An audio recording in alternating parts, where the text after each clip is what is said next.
বলেন ঠিক কিনা? ওসমান হাদি তুমি মরণি, শহীদ হয়েছ তুমি এটাই জানি, ঠিক কিনা?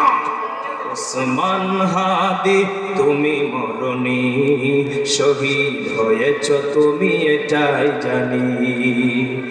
দেখা তো হবে না আর এই জীবনে, দেখা হবে জান্নাতে ফুল বাগানে, ঠিক কিনা? দেখা তো হবে না আর এই জীবনে, দেখা হবে জান্নাতে ফুল বাগানে। এই আশা কবুল করো আল্লাহ তুমি, শহীদ হয়েছ তুমি এটাই জানি, শহীদ হয়েছ তুমি এটাই জানি। ওসমান হাদি তুমি মরণি, শহীদ হয়েছ তুমি এটাই জানি, শহীদ হয়েছ তুমি এটাই জানি, ঠিক কিনা?